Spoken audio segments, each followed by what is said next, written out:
Okay, today we have here Matthew Harrett, which is an author, journalist, and then director of the Canadian Patriot Review and the Rise Tide Foundation.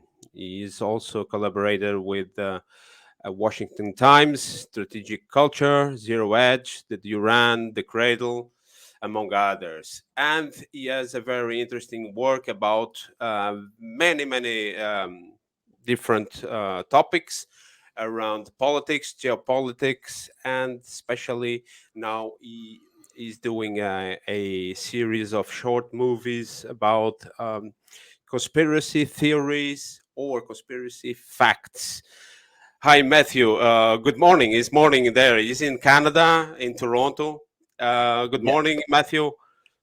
Good May you morning, first. Ricardo. Yes, thank you for having me on and talking about this topic, which is very close to my heart.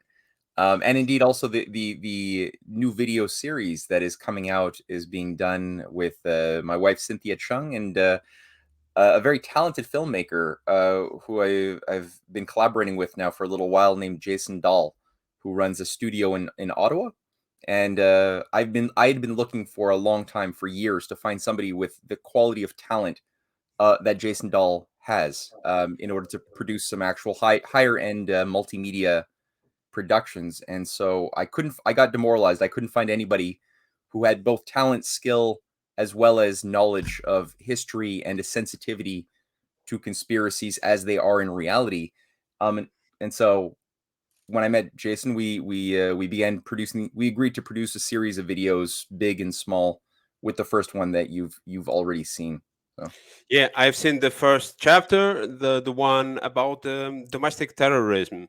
yeah, Can you explain a little bit for our public? Our public is mainly Portuguese speaking from Brazil and Portugal, and a little bit of Portuguese Africa, and but they are very interested. And of course, now that this content will be in English, you are free to explain a little bit more from this terrorism. What is domestic terrorism concept?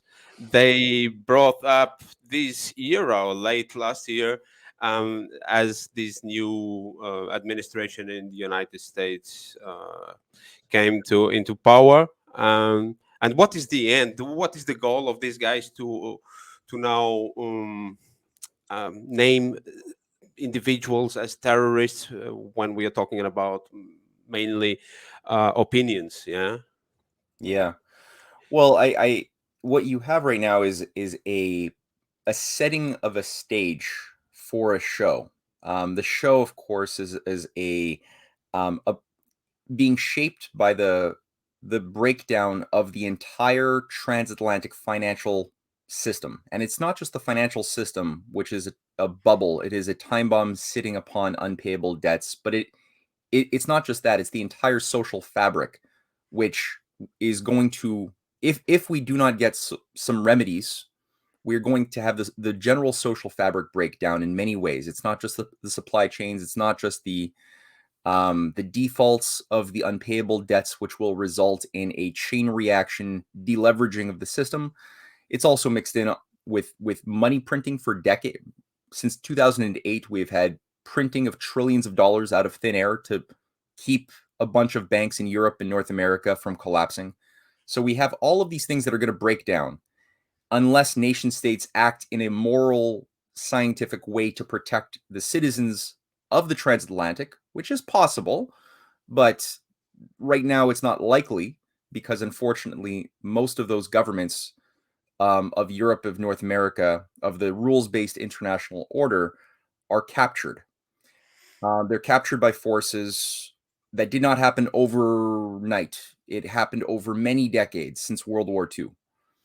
And this capturing by this, what you might consider a supranational, above nation states agency, which has um, a coordinated uh, set of powers of fifth columns nested within a variety of countries. Sometimes we call this deep state, if you know that's a new term that's been used. They have set the stage for essentially erasing certain traditions that arose after the the Florentine Renaissance that spread all across Europe in the 15th century. There are certain traditions, certain ideas that awoke within humankind, which had never been seen before, that they want to erase. And so what they're trying to do is create a cataclysm, a crisis, which they want to then use as an opportunity to restore, in a sense, a new type of feudalism, a type of dark age type of feudalism. And all of the voices of people who would normally oppose this type of immoral regression into the past, an idea of global enslavement, which was a feudal idea where everyone lived like talking cows under the estate of an overlord, who was part of a hereditary class. Anyone who would normally oppose this, they want to label domestic terrorist. That's their way of trying to do an Orwellian illegalization of bad thinking, which is incongruent with the aims and objectives of this restoration of feudalism. So the term domestic terrorist has been sort of used. On the one hand, it's been loosely defined so that even people who increasingly simply engage in loosely defined terms like hate against what, right?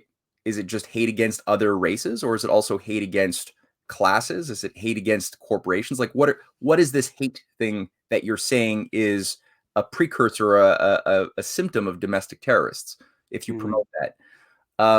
It's very loosely defined. The other thing that I've gotten across in my books and in my recent writings is that when you actually look at all of the cases of terrorism, foreign and domestic, over the past 50 years, there's very few examples you can find which does not have the hand of coordinating intelligence agencies, whether it's in Europe, whether it's in North America. You will tend to find that there is no such thing as naturally occurring terrorism or terrorist movements. Every time you look, you tend to find the CIA, the FBI, MI6, German intelligence, which, keep in mind, was run for many years by Reinhard Gehlen, Hitler's head of Nazi intelligence, was installed in Western German intelligence for about 2 decades by Allen Dulles after World War II, with his entire Nazi network, right? These are that has a lot to do for sure with stay behind cell and all this that here in Germany was very important, but in Italy also. And this is what you're telling is that these terrorist groups back in the 60s, 70s, 80s even, they were not grassrooted, so there was something controlled from different so intelligence and this deep state, this network you had talked before. Yes, and this is the problem about this conspiracy theories. And then when after some decades, like 20, 30 years, we know and we have studies and testimonies that it really happened. Now this is a conspiracy, because it is still a conspiracy, but it's a fact, it's not a theory. No, exactly. Really? Yeah, yeah, exactly. If it's provable, it's a fact. It's no longer just a smoky thing floating in the air as a maybe. You can prove, and it was admitted even by leading coordinators of Operation Gladio, people who participated directly in it, that indeed there was a secret army that was maintained. From the moment World War II was declared over, there was an immediate operation to reincorporate many of the worst elements of the fascist machine into Western intelligence operations, both in Italy, Germany, as you said, and beyond. And this spread, there was not one single country in Europe that was not affected by this operation, including also countries like Canada and the USA that had their own problems. Let's just say that. And the entire idea was that everything was justified in the war against communism. And as long as communism was elevated to be the global boogeyman, the biggest threat to world civilization beyond everything else. Every other evil, whether it was assassinations, coup d'etats, even terrorist activity deployed against innocent populations of Europe or of America, like we saw with the Weather Underground or in the FLQ crisis in Quebec throughout the 1960s, where people had bombs placed in innocent people in their mailboxes as part of a way of affecting the zeitgeist, the entire the spirit of the people of the times that could not think creatively, could not think with reason if they were charged with fear of, shadowy terrorist cells that want to kill them just because they hate your freedom, run by, obviously these were typically Maoist, Leninist, Marxist organizations in their shell, whether it was the Red Army faction in Europe or whether it was the FLQ, the Front de Libération de Québec, or there's so many different variants. They always had sort of a communist veneer, but again, when you actually look at the mountains of data that has been presented through declassified information, people who were on the inside over the years, I would recommend people watch Alan Frankovich's BBC documentary from 1992 on Gladio. They can even Yes, I know that one.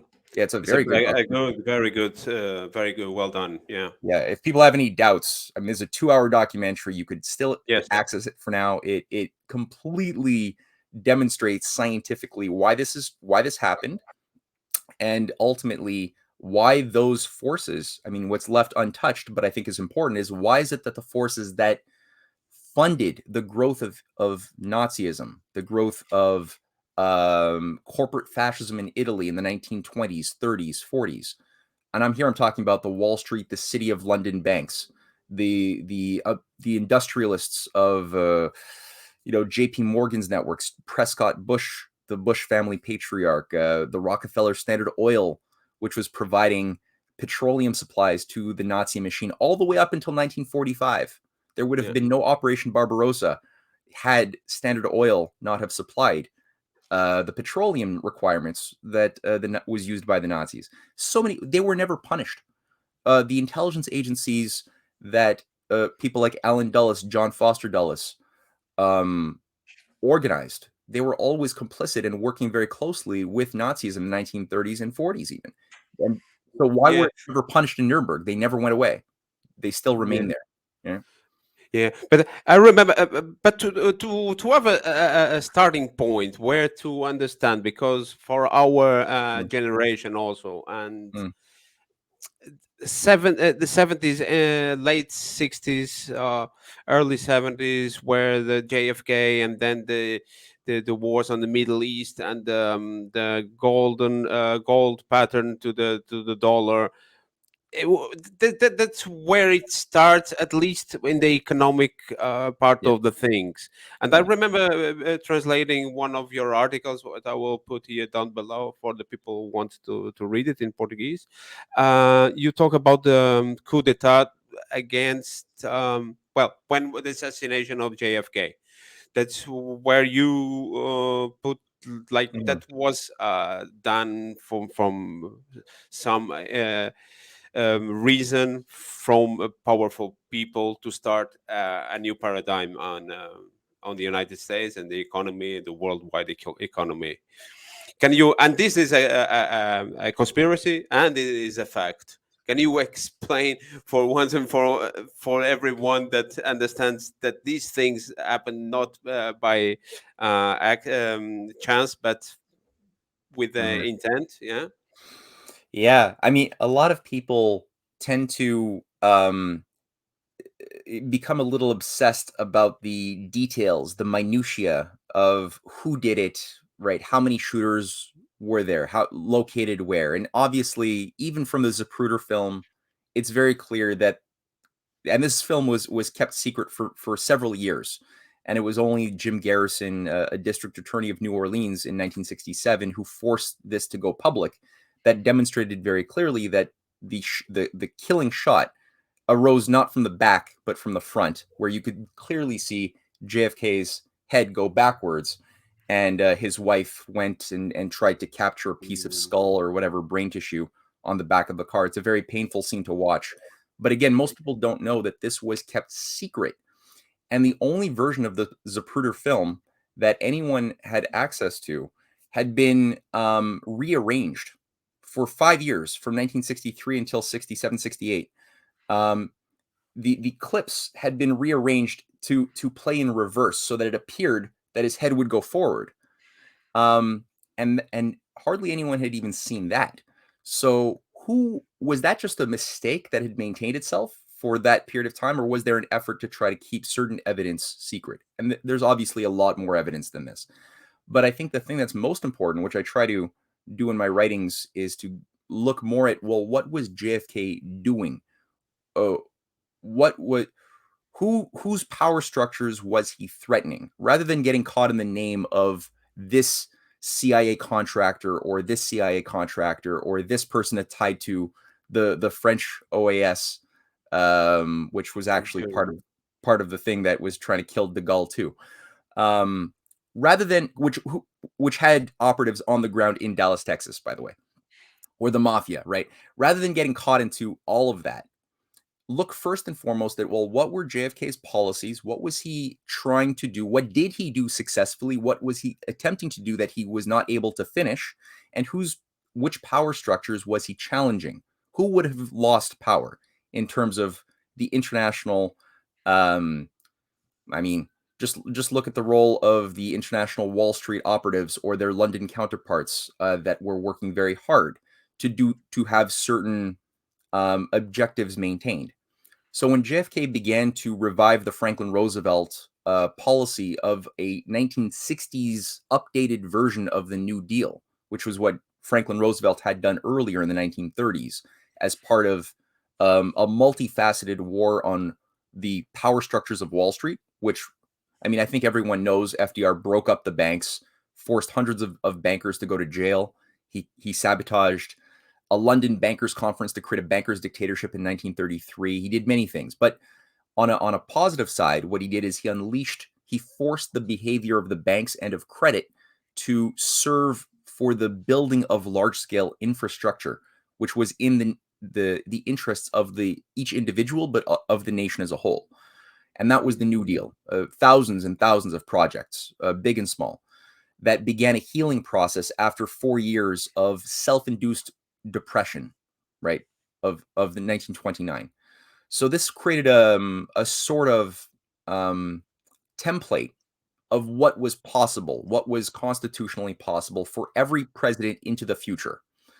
And JFK was very inspired by that. He was very much organized by people like Eleanor Roosevelt, by General de Gaulle, to understand. He had a better understanding of the nature of the enemies of Allen Dulles, who he fired from the post of the CIA director, along with Deputy Director Cabell, when the time came right.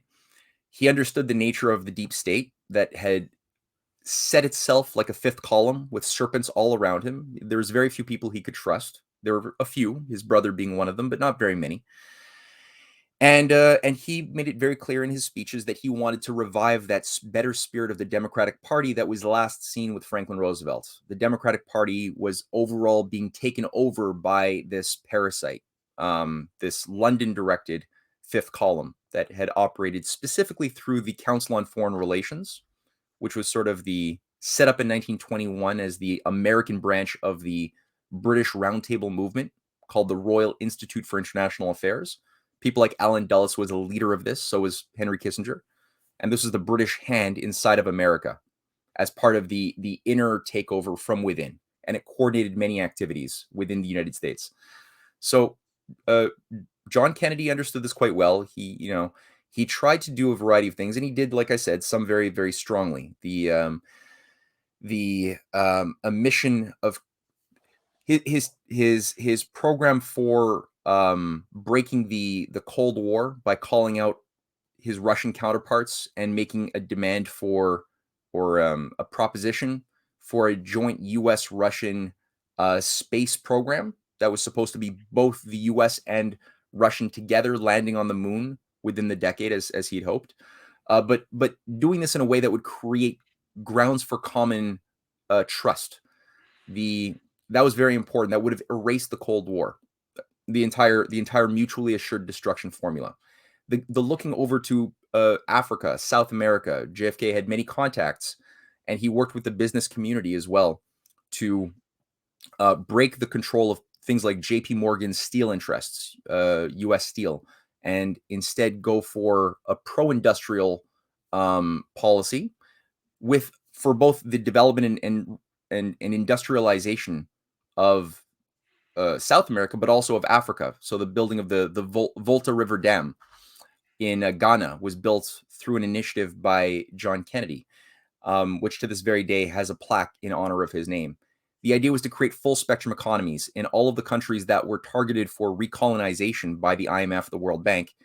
JFK had instead the idea that no, we have to help them stand on their own 2 feet. There were many other things he did as far as coordinating a national policy for water management of the continent. He built the most dams in I think U.S. history was initiated under John F. Kennedy's period. That would, if these things had continued, especially on the West Coast, with water diversion projects that he was looking at with his colleagues in Canada and British Columbia, you easily would have had a continental water project, which today, if it had not been sabotaged, would have made the fires and droughts and famine-like conditions arising in California impossible.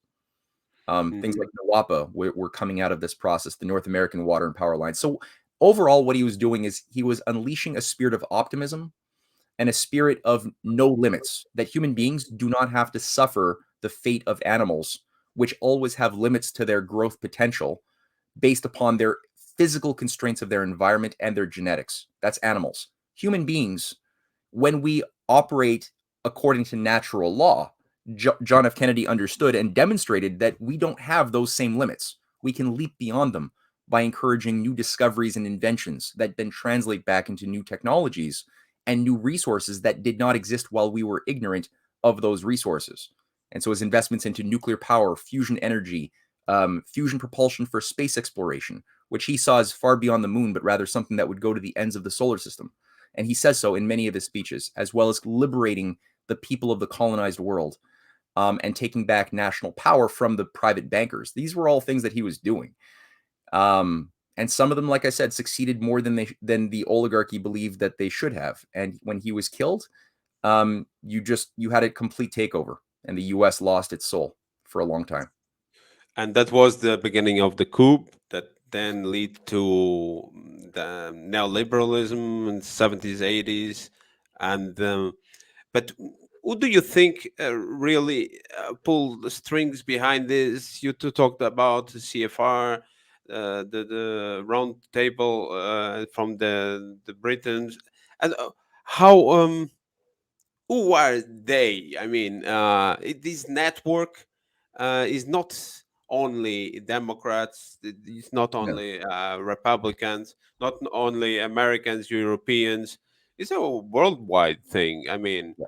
and mm, so I see it very often about when they talk about this that the British oligarchy still have their interests in the United States, and they dominate the international policy. But I don't know. It is different. It is difficult to believe that a country like Britain, Yeah. even that is the center of the capitalism. That I understand clearly. That Yeah. the city of London, has more influence because historically that where it began, and it has a very and there it goes to the conspiracy thing, because even the JFK talked about the secrecy. This is very Secret very societies. perverse, very perverse conception of the politics, when something that is not clear, not open to the population, and that is very how the Britons work. But uh, sometimes even I wrote an article about this Ukrainian thing, and I said that they are doing, and I was talking about NATO. They are using the pawns that are the Ukrainians, maybe the bishop and the knights are like the countries around, like Poland, and at the end the rooks are Germany and France. And at the end, I ask, but at the end, who is the king and the queen? So, Mhm. who is the king and the queen?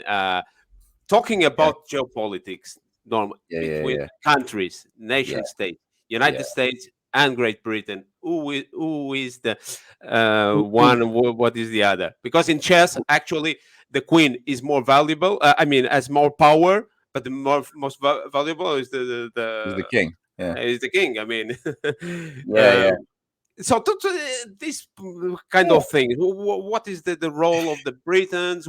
How deep are these alliance between the United States and Great Britain? And what are the role? What is the role of the Europeans in the middle of all these things? Yeah. Well, yeah, who leads in the dance? I think that what is useful when looking at history, and that obviously is needed to look and understand our current events and where we're going into the future, is to recognize that power isn't the greatest power in the geopolitical great game of sorts is never in the physical component of things. Like, quick example, obvious example, Great Britain, tiny island, for 1750 until 1946, maintained the biggest global empire. Tiny little island. Sun never sets, right? 22% of the world's surface area was subdued and controlled by the British directly under the British Empire, and much more of it was controlled indirectly through the creation of, organized crime networks that were maintained and were beholden never to their national interests, but always to the foreign agency of who controls the money, who controls the, for example, the city of London. It's not a new thing that they're the center, a center nerve center of the world finance. This goes back a long time. The city of London is a very old institution, and it has been the center of world finance for hundreds of years. So how were they able to control 400 million Indians for 200 years? How were they able to do that when they only had at most maybe 12, 13,000 soldiers physically on the ground, right? That doesn't make sense. And so it's only when you begin to realize, okay, it's a much more multifaceted component. You have intelligence, you have cultural warfare, which is something reserved for the elite as far as a knowledge, a science of cultural warfare. This is not something you learn in community college. This is something that it's reserved for a very select batch of young people who are perhaps of the right family, who have the right inclinations, who are selected, they're discovered, they're provided sometimes Rhodes scholarships as part of their their process of reaching upper level management position, or let's just say that. Hmm. And in the course of doing that, a set of experiences is provided to those young people who go through an Oxford or another. There's a variety of these types of scholarships that are provided, who then are brought into a sense of an understanding of the longer waves of history and how history actually moves versus how we're taught in popular books you can buy at your local bookstore, um, which involves controlling the way people are thinking, controlling the way they're feeling, You're right? talking about Tavi Vostok. What is the name of this Tavistock. institute? Yeah, that's one Tavistock. aspect. Tavistock. Yeah. Yeah, it's the psychological warfare component of the British That Empire. is the main one for this kind of operation. That's Yeah. the main artery. Yeah, there's also other aspects of it too. There is cultural wars that also involve approaches to science.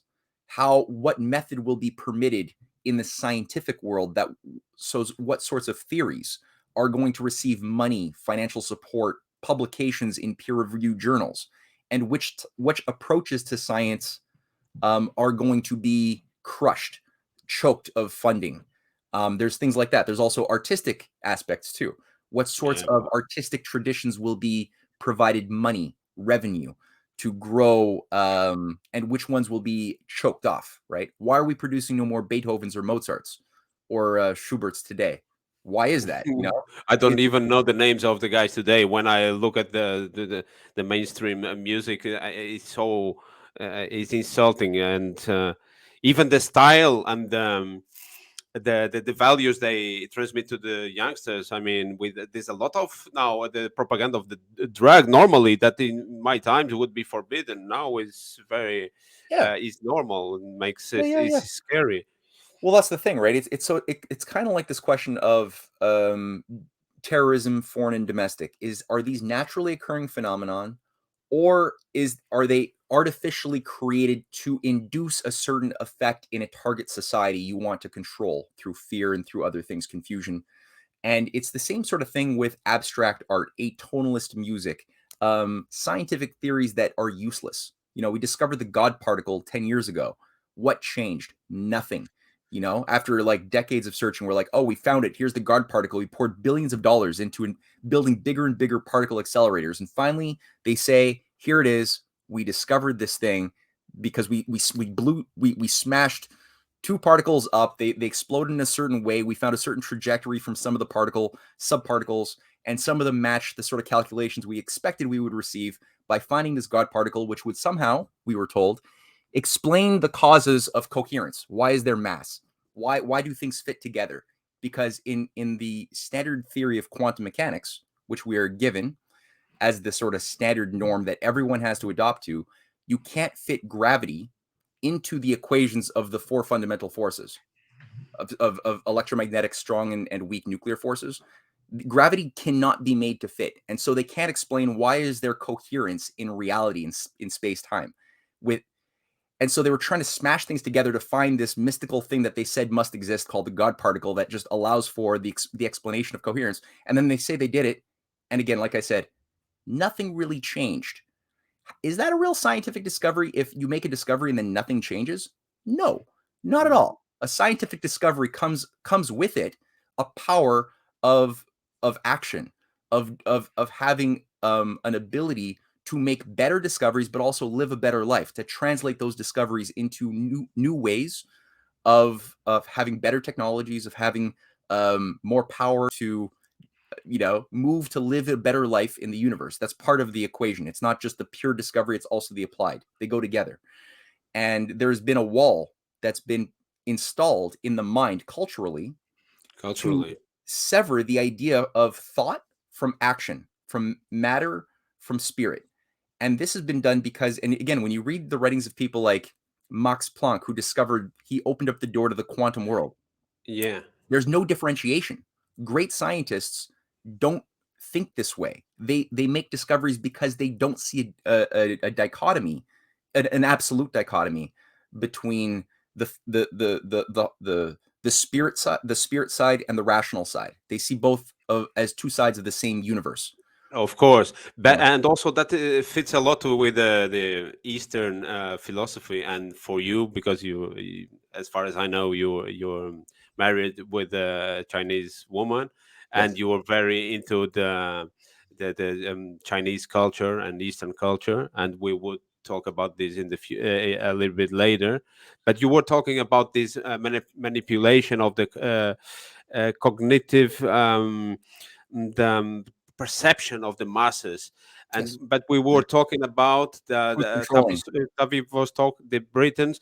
But Yeah. for this matter, this is also important to mention the Hollywood, which is in the United Oh yeah. States, but the Sorbonne in France, the Yeah. 68 movement, but also Germany, the Frankfurt School. So what is it's not a purely British thing. No. I mean, there's a lot of European um, um, uh, part takes part in all this mess. Yeah, the Yeah. Yeah. European. Yeah. Yeah. No. Britain is as much of a victim. The British people and the British nation as a nation.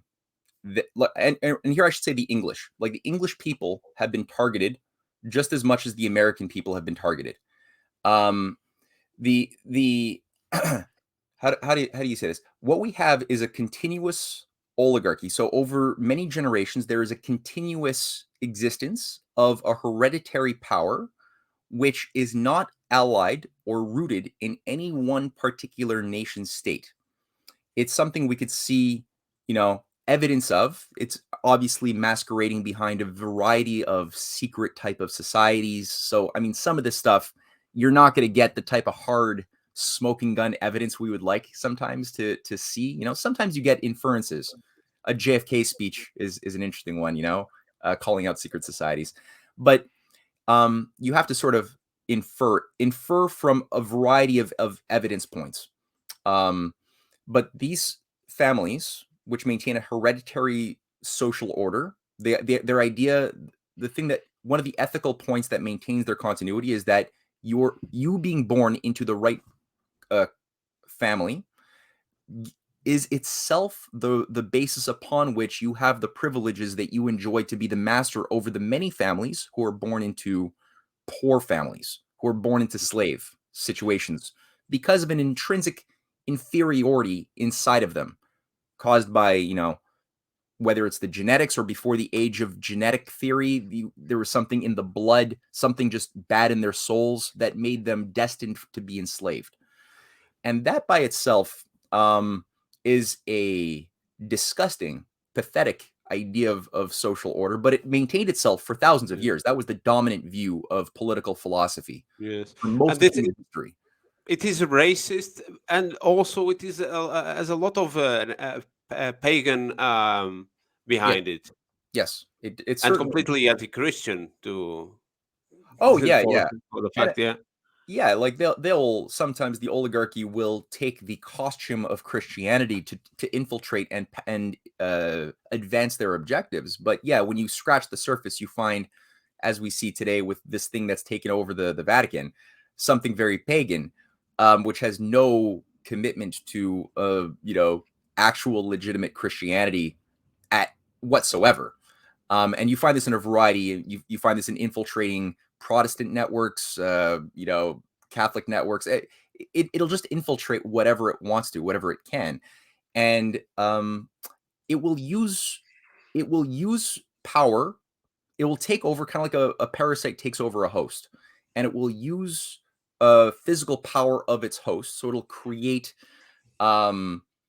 organized crime networks that are often hierarchical, caste system based, as we had with the Brahmin system of India. When Britain went in, it was able to control and amplify the caste structure, right? Of a pyramidal like structure of elitism going all the way up to the Brahmins, the fairer skinned groups that were then ultimately under the control of British intelligence and British Freemasonic operations. And they'll use various Indian philosophies or perversions, interpretations of certain Indian religious philosophy in order to create a corrupt set of religious institutions like the Kali Ma cult of assassins of India. This was actually made fun of by or popularized by the Indiana Jones movie, The Temple of Doom. But that was actually something that was real. For millions of Indians died by this organized assassin cult, which had a lot of pedophilia. It had a certain relationship with very messed up gods like Kali, who had always portrayals of dead severed heads of her victims that they worship to and they sacrifice to. And they'll find different things like that they will incorporate and amplify while destroying the moral, reasonable expressions of a love of God in every culture that they come into contact with. And so you'll find beautiful, wonderful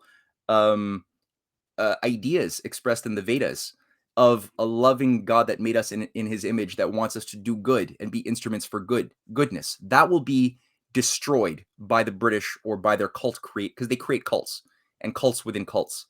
It's a cult creation thing, right? And they will then use the power of the fifth column that they create, or in the case of like the USA after JFK, they create the fifth column that then takes over the host of the government as a virus will or as a parasite will. And then they'll use it as a martial lord. They will have the big beast do the work as the dumb giant, serving the interests of the actual brains, which are on the other side of the ocean. This goes back, and this is a technique that goes back to the ancient days of Babylon, when the Babylonian priesthood had used the cult of Marduk, which was sort of a proto-god for Zeus later on. But Marduk was the pre-Zeusian god, the god of gods in the pantheon. And the cult of Marduk was sort of the central command point that also controlled much of the financial resources of Babylon, of ancient Mesopotamia, that corrupted it, that turned its free, and here we're talking about a system that had originally a free farmer type of process, where you had the rights as a citizen early on to plant and grow your food.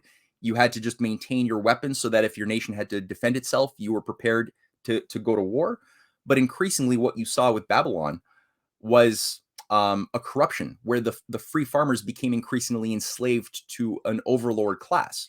The feudalism that we were talking before. It became feudalism, and that Marduk cult ended up at a certain point realizing that it would have more power by infiltrating and taking over a new opponent called Persia, but by within. And they ended up taking over control by a variety of techniques that, I mean, it's difficult to go through. And I mean, historians are only beginning to scratch at this a little bit. But what we do know is that Cyrus the Great, when he did go and invade Babylon, the head of Persia, and Persia took over Babylon, the first thing he did is he sacrificed to Marduk and gave honor and allegiance to the cult of Marduk. So Cyrus might have been good sometimes. I'm not saying he was a bad guy, but he turned Persia essentially over in many ways to become the marcher lord for the actual brains behind the operation of Babylon, in the same way that Britain took control of the US and US became its marcher lord after World War II, and especially after the death of JFK and his brother. So it's a technique that's been an old technique. And again, it's a continuity of, like you said, paganism, the destruction of the belief of truth, because in paganism, one of the reasons why it's so valuable as a structure is because if you believe in many gods and many points of causality to the universe, you believe thus in many truths. There's no one truth, because every god is perfect and every god is the cause of everything. So there's nothing that unifies anything around a universal. And so it's great. It's actually liberalism. You know, I am my gender. I am whatever I feel like today. If I feel like a banana, you can't say that I'm not a banana, or else you're committing a hate crime to me, because you're hurting my emotions and my personal feelings. So it's like that's the modern paganism under a secular veneer today. There's a lot of relativism in this development. So these guys are pushing this relativism, moral relativism, everything. Yeah. And that's the Frankfurt School. That's the Frankfurt School. Frankfurt, yes. And at the end, they will. At the end, one will be everyone against everyone, because everyone has this. Everyone has their idea, and there is no reason where there's no common values. Yeah. And this leads to slavery, sort of this feudalism that we are seeing throughout the history. But right now, we are seeing this being employed very concretely by the big tech and all this control upon the speech and the freedom of speech. As you said, you are free to be everything until I don't like what you say. I mean, yeah, this exactly. liberal, but you are in Canada, and Canada is being very famous to be a liberal society, and right now has a government which is from this gentleman Trudeau. And you had a kind of revolt late last year and the beginning this year with the truckers movement. How it is right now, the situation? Well, I think those the tension has been lifted a little bit, because I think those controlling Trudeau, his handlers, because he's not his own person. He's there's nothing really. It's a synthetic shell. There's nothing there. And it's important that people realize that he's not really worth your hate. It's kind of a pathetic character whose whole life has been handled, managed. He's been surrounded by flatterers, kind of like a low-level modern prince. Poor kid. Like, he never had his own life, and he's always been just in an echo chamber. So he's being used for propaganda purposes to put him, to basically advance an agenda that is run by the British oligarchy. And I say British because Canada is still a part of the British Commonwealth. It's still a monarchy. It's still run by the Privy Council. The Governor General is our head of state, and you have a coterie of a small network of Rhodes Scholars, like Chrystia Freeland, who is the Deputy Prime Minister, is one of his prime handlers. Oxford trained Rhodes Scholar, and Mark Carney is a key figure as well, who's another Oxford trained Crown agent who's installed to manage the perceptions and the policies of the government. Now, what unleashed in February of this year was indeed something that was much bigger than the British, the Anglo-Canadian oligarchy, let's call it that, expected. And there was, millions of people in Ottawa. I've never seen something like that. There was, what was important was that despite the efforts to turn it violent, there were provocations. There was evidence of various intelligence operations that had tried to bring Nazi symbology into the protests, that even tried to present rubble and rocks like they've done in Portland, Oregon, and across the USA in 2019 and 20. To try to provoke, to threaten the people, threaten to take their kids away, threaten to cut off their gas supplies in the winter. So there was efforts to create tension and then to make violence more likely and make it easy to do by having bricks and rocks just like laid about very easily for people to use. But amazingly, it was kept peaceful. People were able to film and photograph these efforts to create provocations on, at every moment. And all across Canada, where you had parallel freedom convoy protests and other things, it was always kept very peaceful. That's what made it work. And that's why the script that Justin Trudeau was given early on to call this whole faction of the population, deplorables, Nazis, misogynists, it didn't work because they couldn't get any data to justify what he was saying, but they couldn't stop his script. He just kept on going on overdrive, and they were even freezing bank accounts, and they even arrested people illegally using an Emergencies Act that never even passed into law.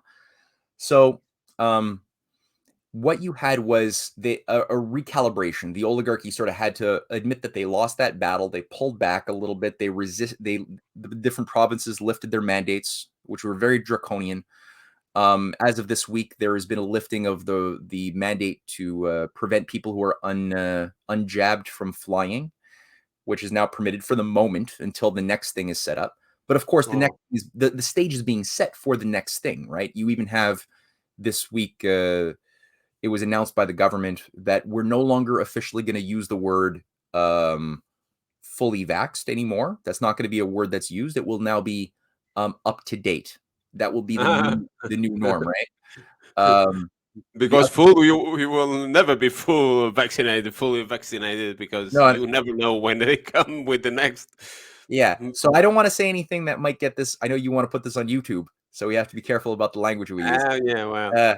But I'm still, people I think know where we're going with this. And the other thing that the Canadian government did as well, I think everyone knows, is they legalized the purchase of any sort of handgun, the import or purchase or sale, which is, I think, the quickest we've ever seen this type of thing move in any Western country that I know of, at least. And there's bills currently being advanced as well to expand the definition of hate, and you see a lot of the rhetoric in the intelligence agency run media, official mainstream media outlets, the corporate media, to try to promote the idea that every Canadian has to be afraid of domestic terrorism, and that what happened in the US might happen here. We had a case of a young kid this week who we were told he shot his mom, and he wanted to go and take his array of weapons to go to drive from the West Coast to Ottawa to kill Justin, and this was stopped when he turned himself into the cops. It's a weird story, but this is being amplified as well to get people in a state where they're expected to think, well, yeah, we should have less rights, we should have less freedoms. We're all, even being a conspiracy theorist is supposedly something which we are being told is a sign that you're dealing with a domestic terrorist. If you lack trust in your government, this is what official State Department, U.S. State Department, as well as Canadian official documents have promoted and are being given to the media. That if your neighbor, if a friend is looking into conspiracy theories, or if they don't trust the government, then that's a sign that you might have to report them. Expose how it was like Facebook had this expose the extremist and thing like that. Yeah. So they create this boogeyman, but at the end they're going after everyone, the citizens. I mean, yeah, ultimately that's the objective, is to just go after anyone who has a disagreeable opinion. Again, it's the thought crime, and it goes back to the pagan thing. That's why the pagan structures of the Roman Empire were not congruent. They were not compatible with the new rise of Christianity, because Christianity recognized, and Judaism, frankly, recognized only one God, one creator, and didn't play along with this idea that we have to, have a plethora, a pantheon of different pagan cults that we worship to, that we're given license to by the Committee of 15, which runs the Roman selection committee that approves or disapproves of what cults and what gods are made into a cult that can then can collect taxes, can collect money revenue, and be sacrificed to in the pantheon. So in the world of bread and circuses, right, where people were just happy to watch for generations, Christians being fed to lions as part of the attack, and even synagogues. I mean, there's cases of hundreds of thousands of Jews who were burnt alive and killed, and synagogues destroyed over that course of that same period of time by the Roman Empire, that blamed the Christians for burning Rome, right? That's what Nero did as an inside job. And they were the domestic terrorists. The Roman citizens were told that it was the Christians who burnt Rome.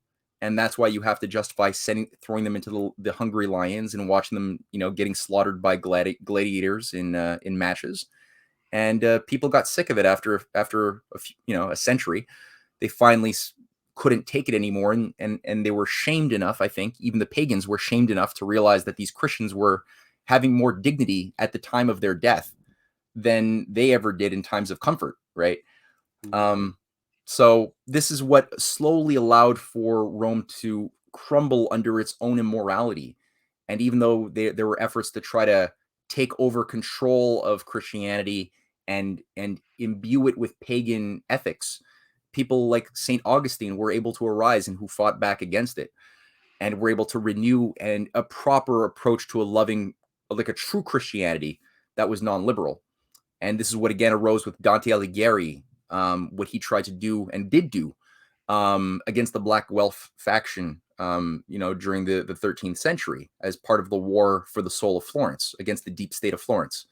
And this is what, people like Boccaccio, also allied with the Dante networks, was also waging war with and trying to renew and revive, and what finally revived in a strong way with the Golden Renaissance in the 15th century, that had at its core the idea that all people, regardless of your class, are born and made in the image of God. And as such, they all have the potential, if you give them the ability and the opportunity, they will all be able to express their God-given talents. And so you could have a Da Vinci who was not born necessarily of a high blood family. Maybe he was the bastard child of a noble, but I don't know that 100%.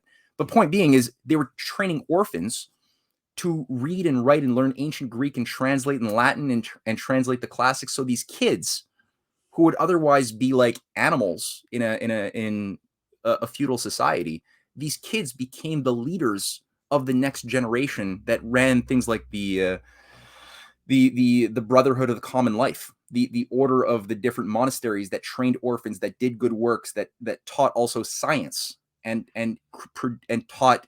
Their objective was to create philosopher kings that could go and influence those who had political power. and even become those who had power. And this is where the idea of natural law, that a law is only good to the degree that it provides for, is based upon the consent of the governed. That idea first arose in the 15th century, and it took expression with the law systems, the reforms of Louis XI and Henry VII of England, of France, for the first time, where a king was seen as a king and you were seen as having authority only to the degree that you were a servant to your people and an instrument of God's will. You were not a master of the slaves, and that was a very different idea of king and leader than the oligarchical idea, of the Hobbesian idea of my right to power, my will to power is what defines my ability to lord over you, you know? Yeah. So, yeah, and that's what the American Revolution came out of. Just to say quickly, like, that was the spirit of Ben Franklin. He was a Renaissance. He was not an Enlightenment thinker. Ben Franklin was a great statesman, but he was also the greatest scientist alive, which goes back to what I was saying about the cultural warfare at the beginning, that he did not see a difference between the ethical world of natural law that expressed itself in political change and economic change, because he was also an economist. And you could read his economic essays. They're fascinating, and they're premised on an idea that is based on the idea that money is not the source of value. Neither is desire to have pleasure. That's not the source of value. That's British economy. That's Adam Smith. That's Bentham. That's Mill. Ben Franklin is very clear that he's of the understanding that it is the power to do good and the power to create that is the source of value of everything else. That's what money has to abide by. And so his work on electricity in 1752, when he discovered the nature of electricity, it gave mankind a power. He then created hundreds of inventions with that new discovery that then created lightning rods, the ability to transmit messages, which came very soon afterwards using electric signaling. This transformed human beings' relationship to the universe, and also our relationship to ourselves, right? Like, what we are is very, because he was somebody who had a grade 3 education from the backwoods of the USA, and he was brought into Europe as, like, you know, this caveman, and the European elitist aristocrats couldn't understand how this guy did what none of them were able to do by making this, and they called him the Prometheus of America. And he was able to use this prestige and his natural charisma, and he's a hilarious guy, to organize the leadership of France, right? The best scientists, the best statesmen like Marquis de Lafayette later, and so many scientists like Jean-Sylvain Bailly and Lavoisier, and also the Russian leadership, Ekaterina Dashkova, who was the only female president of the Russian Academy of Sciences, who became the first member of Ben Franklin's Philosophical Society, and he became the first American who was the member of the Russian Academy of Sciences, and she's the one who organized the League of Armed Neutrality, so that Russia would lead in something that would facilitate arms and munitions and support to the U.S. cause when the rebels finally went into action under Ben Franklin's grand design. So this is all part of the same idea, right? Yeah, but unfortunately or not, the history developed in a way that the United States has grown to a certain level, and then, like the Roman Empire, start falling in its own problems that development brings. Yes, and right now is a kind of a desert. They have still many very good things, but they are not for everyone. And right now they are the United States, the country, the United States, as military power. It's still the biggest economy in the world. Is also the image of has nothing to good to offer to the world, and now they are sending weapons, selling geopolitics, blocks against other rivals, like in the Pacific, like here in Europe, and in the Middle East. So, how do you see the new paradigm can come? Probably, I've read articles from you of the Eurasian Economic Union. and from this all this concept from Sergei Glaziev, and what is the Chinese are doing. How can this transition comes without a confrontation? Well, I don't have all the answers to that. Well, I do. Because yeah, I mean we're in very uncharted territory at this point, and indeed, as you said, the United States has lost its what the Chinese would call the mandate of heaven, the Confucian term that which is very similar to the Renaissance idea as well, that a king only has the right to rule to the degree that his law is in conformity with God's law, natural law, and if you don't if that's lost, you lose the right to rule. That's embedded in the American, ironically, in the American Declaration of Independence. That the people are responsible to adhere to good laws and not bad laws, and if their government comes into communion with something which undermines their own welfare, then the people have the right to throw off said government and institute new government that would be better, that would serve better their interest in defense of the general welfare. So ironically, I mean, this is something which is a truth, which is whether east or west, it is true. And the irony of all of this is that Eurasia has increasingly become the expression of what was once an American, or that America once symbolized as far as a leader of promoting development growth, and yeah, growth. development, equal opportunity to grow for all, like JFK had tried to revive that better tradition. This is what we see coming out of the Belt and Road Initiative. And when you look at the way that China and its leading allies do business with poor countries, as well as how they negotiate their relationship with their own citizens, as far as a promise to have a better future for yourself than your kids did, that's very, very clear. There's I mean, China is committed right now to using state credit, state-controlled banking to emit credit for big projects, and they're able to build better, higher quality, technologically advanced projects than anything we've ever seen in history. The Belt and Road Initiative has 140 plus nations. The BRICS now is soon going to have Argentina becoming a member.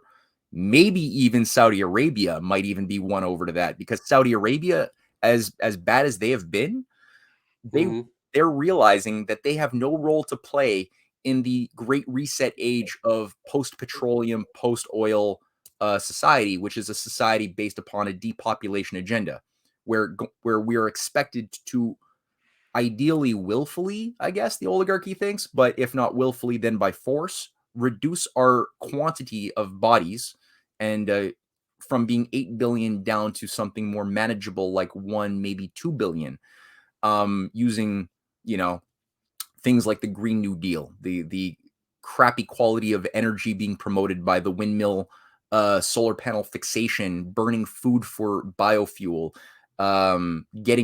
shutting down all fossil fuel, or I shouldn't call it that. Let's call it hydrocarbon fuel sources, and especially shutting down all nuclear energy. Now, China, India, Russia, they're the majority of the world's nuclear energy is all being produced by them. China has already produced more nuclear energy in the past 6 years than we have produced in the past 60 years. And they have plans to like double that up by 2030. So what's more important is that they're not just keeping technology for themselves, they're providing the means for other countries in Africa, in South America, in Central America to access infrastructure investments, new tech, and also industrial manufacturing, which the IMF and the World Bank have always said no. You will right, to Africa. They have never had the right to have. Why don't they have, after 70 years of IMF World Bank loans, billions of dollars? Why is it to this very day that Africa has hardly any manufacturing? It's because the agenda, the intention was always just to give them money to pay for a corrupt criminal class that would manage the different regimes and maintain a favorable environment for Western cartels and mining companies to go in and rape the country while keeping the population starving, poor, and underpopulated, And or wars and in constant wars. Yeah. And that goes back hundreds of years. There's been an effort to erase Africa's ancient memory of its past grandeur. Same thing for, the entirety of Ibero-America. There's been an effort to erase their memory. India erase their memory and reconstruct a false memory, a false story, a false narrative for the people that puts them in a situation where they're always historically inferior to the more perfect light-skinned Aryans who invaded and subdued the dark-skinned people of India, or the same thing for Africa. It's spun in different ways, but always to inflame an inferiority complex in order for the people to be more willing to enslave themselves and to play by a game which is designed to kill them in this game of chess, right? And the only way to break out of this is to do what Ben Franklin did, or do what China is doing now. You can't play by the rules of the game. You have to play by a higher game made by, that's in conformity to the rules made by nature and nature's God. You can't play by the rules made by human wannabe gods. That's why they made the rules, so that they screw you over. Don't play by their rules. So we might see in the near future this rule-based system, which led us until this point. And at this point, we have two scenarios of the Ukraine and the Pacific. The Taiwan might come to a problem also there. What is your what can you predict as and more about China than most of us in the channel? China has a different modus operandi about these kind of things. Maybe they won't do the same as in a special operation, but there is this constant provocation from the United States government around in all these countries, using the AUKUS and the Quad and all Japan.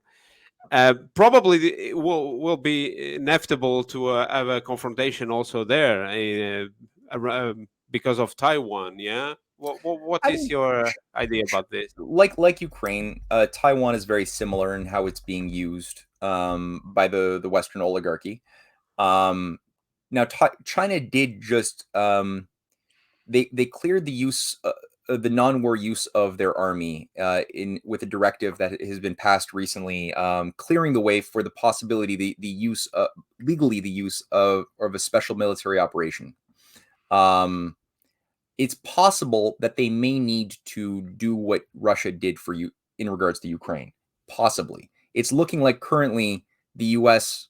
Military industrial complex obviously is trying to use it as a provocation. They've boosted weapons supplies to weapons deals with Taiwan. They've boosted through the NED, the National Endowment for Democracy, and a variety of other front groups. They've infiltrated the Taiwanese government over a long time, and have put in a radically separatist ideologue in the government, who is promoting not just separation, but also an alliance with the U.S. military-industrial complex, which is an absolute red line for China. Taiwan is recognized as a province of China within the Chinese constitution. Now, will that mean that they're forced to take action on a military level? Maybe. They certainly won't tolerate the U.S. installing nuclear weapons or anything like that, the way that Zelensky in Ukraine had given a speech, just a week before in Munich, saying that Ukraine should have nuclear weapons again, and we should go back to 1992. Now, in the case of both, the grand strategists are idiots. The ones trying to manage and control Ukraine.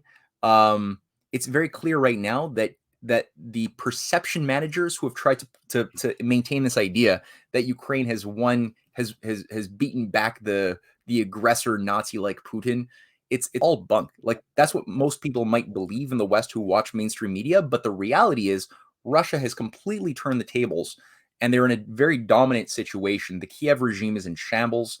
The population has no love in general for the Nazi movement, which is really a big, disgusting thing all over Ukraine in the West.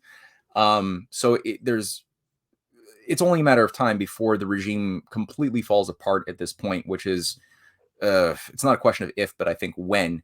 Poland is trying to take control of a chunk of Ukraine as well, which is weird.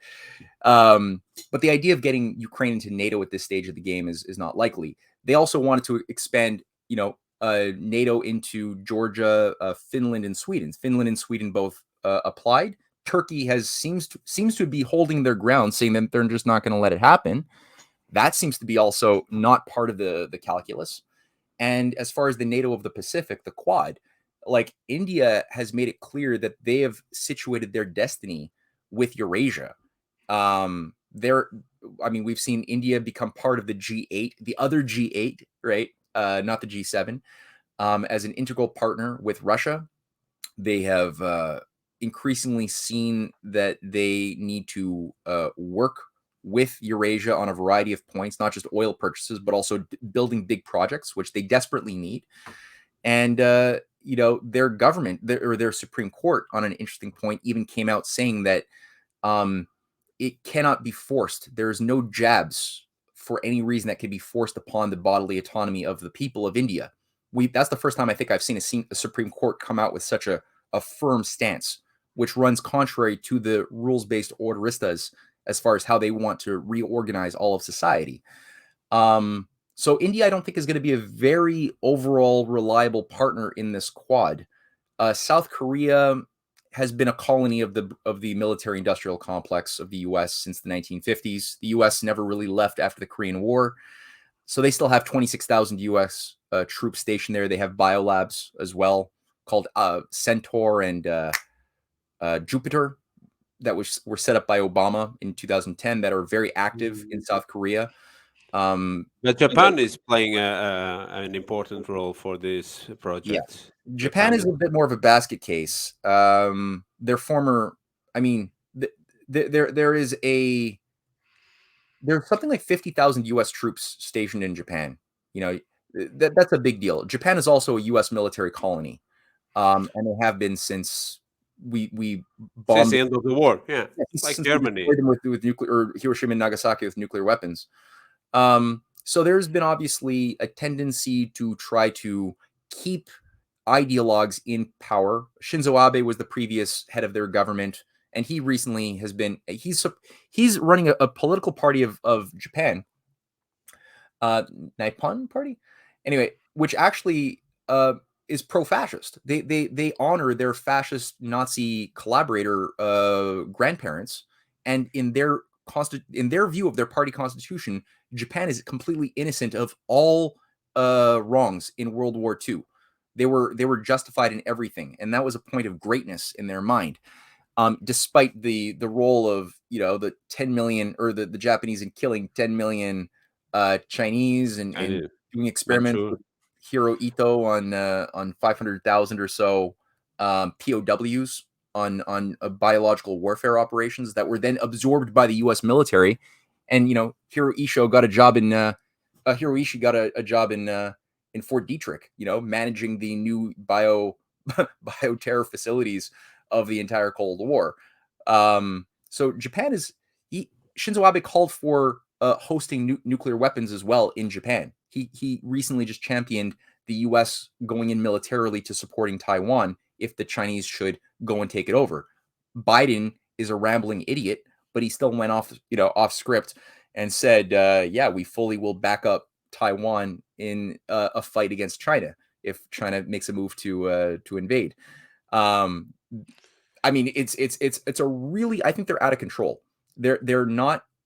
They want to believe that they're gods that can impose their will onto reality, and reality will simply conform. But I think that reality has shown that it is it's animated by something very different that the oligarchy can't control. And they do have dangerous. Yeah, they're very dangerous. It's very dangerous, and But to finish, because of the time and everything, how does it? How can people understand that this is not actually the West or us against them, or the West against the East, but it is a matter of two kinds of paradigms that do not fit anymore. And actually, we are on the wrong side, because this Yeah. paradigm doesn't benefit us neither. The ones from the middle to down, we don't profit from this system anymore. No. So that is better to join different alternatives for common good. Yeah. Yeah. How can you, because you have a very good experience on this and about this Eastern paradigm and what is going on there. But we are in a point that it might have a confrontation. At least it seems It might. to. And Yeah. how can we Well, avoid that? And yeah, well, I mean, we definitely need to have citizens who understand that it is what is needed is not simply fighting for your personal autonomy. That is not adequate at this stage of the game. You need to have a positive idea of what are you going to do. We do have an oncoming collapse of the banking system. It's a controlled demolition. It's being accelerated by a breakdown of the physical economy, the destruction of food supplies, reliable forms of energy. That's being consciously destroyed so that people will think that they have to adapt to scarcity, to a system that is intrinsically scarce, which means lower your expectations for having a long life expectancy, or eating 3 times a day, or eating meat and not eating bugs, or dying without euthanasia, forced or willful. It doesn't matter, right? And meanwhile, maybe we can give you drugs and video games in a metaverse experience while you wait for your euthanasia pill or something. So, I mean, that's a very dismal, dystopic reality, but it's something that is a possibility right now. A it's likely one. already in It's already, Canada. The state in Canada even says to the population, "Look, is it for free? You can we can apply euthanasia." That this came yeah. in the You're feeling, news yeah, last month. yeah, you're feeling depressed. You don't have a mortal disease, but you're just feeling depressed. It's okay. We can help you. And then, we're going to save money on the healthcare system because you won't be such a burden anyway. And, we'll have less of a carbon footprint as well. Bonus. And you'll be happier too, because you'll be dead and you won't be sad anymore. So it's it's absurd. And yeah, but I mean, that's what we obviously see as a consequence of this sick line of assumptions that are at the heart of the logic of the rules-based, Great Reset order. People have to realize that we simply reacting to that ugly 1984 situation is not adequate. You have to have in your mind a sense of what is possible as far as the powers of the nation state. I just had a confrontation with a figure named, not a confrontation. I asked him a question. It was polite. Named Maxime Bernier, who is the head of the People's Party of Canada. It's one of these anti-Great Reset political parties. Overall, I support it. But I spoke to him at the end of a town hall event. There's a video, and I asked them, like, with the oncoming collapse, what do you believe is the role? Do you believe that the Canadian government could possibly? We know that it could play a negative role. That government power can be used for bad. Could it also be used for good, possibly, if it's run by leadership that cares, to defend people from the collapse and do things like reinstate Glass-Steagall, the Canadian version of it that forced the separation between the speculative banking and normal clean banking? This is something that can be done so that the bankers take their losses and we defend people's jobs and savings and their lives. And my friend also asked a follow-up question on the Bank of Canada. Does he believe that we could use it as an instrument to do good the way China does to build its big infrastructure projects in the way we used to do in the 1950s and 60s when we built all of our infrastructure? We stopped doing these things 60 years ago.